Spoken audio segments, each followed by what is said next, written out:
الفوركس أسهل طريقة للربح على الإنترنت. لو بتدور على المكسب من الإنترنت بدل القعدة الكتيرة على الفيس بدون أي فايدة، هقولك على أكتر مجال بيدخلوه مستخدمين الإنترنت في العالم، وهو الفوركس. ممكن ما تكونش سمعت عنه قبل كده. طيب ركز معايا بقى علشان الموضوع كبير. قبل ما نكمل الفيديو ما تنساش لو عجبك الفيديو تعمل لايك للفيديو. وللعلم في كورس متاح على القناة اسمه كسب المال، كورس مليان معلومات مفيدة جدا للي عايز يبدأ بيزنس، وكمان في كورس كامل لتعلم الاستثمار في بورصة الأسهم. نرجع بقى للفيديو بتاعنا. الفوركس هو سوق تداول العملات الأجنبية زي الدولار الأمريكي واليورو والجنيه الاسترليني والين الياباني، وهو سوق زي البورصة كده بالظبط، بس البورصة عبارة عن تداول أسهم لشركات، إنما الفوركس بيكون التداول على أزواج العملات، وده اللي هنشرحه دلوقتي. يعني إيه التداول على أزواج العملات؟ يعني دخولك في الصفقات وتداولك مش هيكون على عملة واحدة، هيكون على زوج من العملات زي الدولار مقابل اليورو، أو اليورو مقابل الجنيه الاسترليني، أو الدولار مقابل الين الياباني، وهكذا. وكل عملة بيبقى ليها رمز معين بالإنجليزي طبعا. يعني على سبيل المثال زوج زي اليورو مقابل الدولار الأمريكي بيكون رمزه بالشكل ده، وسعره الآن هو 1.1105، وده معناه إن اليورو بيساوي 1.1 دولار أمريكي. ولما تيجي تدخل الصفقة وتتداول بتشوف السعر بالشكل ده. بس يعني إيه صفقة؟ الصفقة هي دخولك في التداول على الزوج اللي أنت هتختاره، والصفقة ديت بتكون عبارة عن شراء للزوج أو بيع للزوج ده. يعني إيه الكلام ده ببساطة؟ يعني مثلا أنت لما تدخل تشوف سعر اليورو مقابل الدولار وتلاقي إن سعره بيطلع وبيرتفع، طبعا ساعتها هتدخل تشتري الزوج ده علشان أنت متوقع إنه هيكمل صعود، فبالتالي هتكسب لو سعره طلع، علشان أنت متوقع إنه هيكمل صعود، فبالتالي هتكسب لو سعره طلع، وتقفل صفقة الشراء ديت في الوقت اللي تحبه، وساعتها هتكسب. في حد مش فاهم؟ طيب أوضح لكم أكتر. حاجة كده زي ما أي حد مننا يعرف إن الدولار سعره بيزيد قدام الجنيه المصري، فيقوم رايح يشتري الدولار وليكن ب14 جنيه، ويسيبه عنده لغاية ما سعره يزيد في السوق وليكن 15، ويقوم رايح بايعه، فبالتالي يكسب الفرق اللي هو 1 جنيه في كل دولار. هو ده اللي بيحصل في سوق الفوركس لما تدخل الصفقة.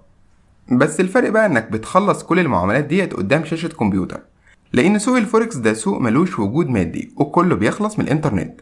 حتى مكسبك بيجيلك لغاية البيت. يعني هيوفر عليك إنك تروح للصرافة وتغير فلوسك وترجع تاني تبيع العملة علشان تحقق المكسب. والشراء لزوج العملات معناه إنك بتشتري العملة الأولى في الزوج. يعني لما تقول هتشتري زوج اليورو مقابل الدولار، معناه إنك هتشتري اليورو لأنك متوقع إن سعره هيزيد. ومش بس بتبدأ صفقتك بالشراء، لا، انت ممكن تبدأ صفقتك ببيع الزوج، لأنك متوقع إن الزوج سعره هيقل. بمعنى لو أنت متوقع إن سعر زوج اليورو مقابل الدولار هينزل، هيهبط يعني، وده معناه زي ما قلنا إن اليورو هو اللي هيهبط، فبالتالي ممكن تبدأ صفقتك بالبيع وتستنى لما السعر ينزل أكتر وتقفل الصفقة، وبالتالي تكون حققت مكسب من هبوط الزوج. طيب إيه هي مميزات الفوركس عن البورصة؟ الفوركس ده سوق مفتوح 24 ساعة في اليوم، مش زي البورصة جلسة واحدة في اليوم من الساعة 9 للساعة 3 العصر. وأجازة سوق الفوركس بتبقى يوم السبت والحد زي أجازة البورصات العالمية. تاني حاجة، التذبذب في العملات كبير، يعني إن العملات ديت بتصعد وتهبط بشكل كبير، فهتقدر تستفيد من الحركة ديت في صفقاتك. ده غير الرافعة المالية اللي هي أهم ميزة في الفوركس، وده معناه إن أنت مثلا لو دخلت مبلغ 500 دولار، الرافعة المالية دي آلية كده في السوق بتضاعف لك المبلغ ده، وليكن مثلا 50,000 دولار. علشان طبعا انت لو من غير رافعة مالية واشتريت بال500 دولار دول يورو مقابل دولار وقفلت صفقتك، هيكون مكسبك صغير. انما تخيل لو اشتريت ب50,000 دولار بقى، وطبعا ده سلاح ذو حدين. يعني زي ما هيكون ربحك كبير من الرافعة المالية، برضه هتبقى خسارتك كبيرة. تالت حاجة، كل المعاملات من الانترنت بدون بقى سمسار او وسيط. وبكده نكون وضحنا بشكل عام ايه هو الفوركس ومميزاته عن البورصة. كده نكون عرفنا يعني ايه فوركس وبنكسب ازاي منه. دلوقتي هقولك ازاي تفتح حساب فوركس وتحط فيه فلوس وتشتغل عليه، وبرضه ازاي تسحب ارباحك. يلا بينا. برنامج التداول. اشهر برنامج لتداول العملات على الاطلاق هو الميتا تريدر، لسهولة طبعا التعامل فيه مع الصفقات. ده غير انه فيه مؤشرات كتير هتوضح لك الاتجاه العام لاسعار الزوج، اللي هي الانديكيتورز، اللي هي المؤشرات. يعني بتعرفك اذا كان الاتجاه صاعد ولا هابط. وده شكل البرنامج اللي لو نويت تدخل المجال ده اللي هيكون يوميا على الله تصطبح بيه. الجزء اللي على الشمال ده في ازواج العملات اللي اتكلمنا عنها قبل كده، وده لما تضغط على كل واحدة منهم هتختار الصفقة اللي انت عايز تدخل فيها سواء شراء أو بيع. أما الجزء الأسود الكبير ده وهو الشارت الرسم البياني لزوج اليورو مقابل الدولار الأمريكي، وده بيوضح الحركة الحالية للزوج. طيب ازاي أفتح حساب؟ في شركات كتير ممكن من خلالها تفتح حساب، وهي بتعتبر السمسار أو الوكيل بتاعك. الشركات دي مشهورة بس للأسف مفيش منها شركة مصرية، كلها شركات أجنبية وليها فروع في دول كتير، والشركات دي بيبقى عندها دعم عربي وتقدر تتواصل معاهم لو عندك أي مشكلة. ببساطة تدخل على أي موقع هتلاقي فتح حساب. الخطوات مش صعبة، وقدم الأوراق المطلوبة لفتح الحساب، وهي عبارة عن بطاقة وفاتورة حكومية. بس نصيحة، ما تدخلش في شركات مش مشهورة أو ملهاش سمعة كويسة، لأن ممكن تكون شركات نصابة وكل همها إنها تخسرك. طيب إيه أقل مبلغ للدخول في الفوركس؟ أقل مبلغ بتقبله معظم الشركات لفتح الحساب هو $100.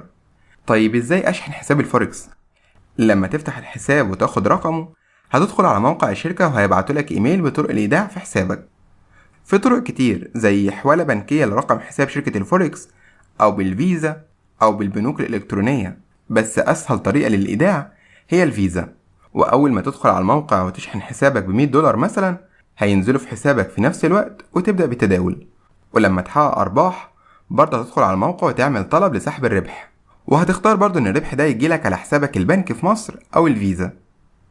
طيب ممكن الفوركس أعرف أحقق منه ربح بالسهل؟ سوق الفوركس سهل ممتنع، بمعنى إن الربح منه سهل جدا بس مش عايز طمع. بمعنى إن الأسعار دايما في تذبذب كبير، فبالتالي زي ما هيكون ربحك سريع وكبير وممكن تضاعف رأس مالك في أيام قليلة، فبرضه ممكن تلاقي حسابك بقى صفر. فالسوق ده فيه مخاطرة، فالنصيحة اللي لازم تتقال هنا هي إدارة رأس المال. يعني إيه؟ يعني لو دخلت المجال ده ما تدخلش في صفقات كبيرة، وحجم الصفقة في الفوركس بتتقاس بحاجة اسمها اللوت. حاول تدخل بلوت صغير علشان يكون مكسبك بسيط وبرضه خسارتك بسيطة. طيب ازاي اتعلم الفوركس صح؟ زي ما قلت ان الفوركس مجال فيه خطورة كبيرة، فهنصحك بكم نصيحة. اول حاجة، قبل ما تدخل بفلوسك اعمل حساب على برنامج الميتا تريدر، واشتغل على حساب ديمو، وهو حساب بتفتحه بأي قيمة انت عايزها، وتبدأ تعمل صفقات شراء وبيع وتدرب نفسك. ولما تلاقي نفسك بتحقق أرباح ابدأ افتح حساب حقيقي. تاني حاجة، اتعلم التحليل الفني. ده طبعا علم كبير بس في دروس كتير على الانترنت عنه، واعرف على الأقل الأساسيات. للعلم كورس التحليل الفني قريب هيكون متاح على القناة. تالت حاجة، لازم تعرف ان اللي بيحرك السعر في الغالب هي الأخبار القوية للدول اللي انت هتدخل صفقات على عملتها. وعلشان تعرف الأخبار ديت فموقع forexfactory.com مناسب جدا. في آخر الفيديو أحب أقولك إن المكسب من الفوركس سهل بس عايز التزام ومش عايز طمع.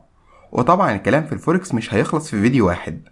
انت عليك دلوقتي تدخل على جوجل واليوتيوب وتبدأ تدور أكتر عن الفوركس، وهتلاقي إنه مجال كبير جدا وفي دروس كتير جدا ومهتمين كتير.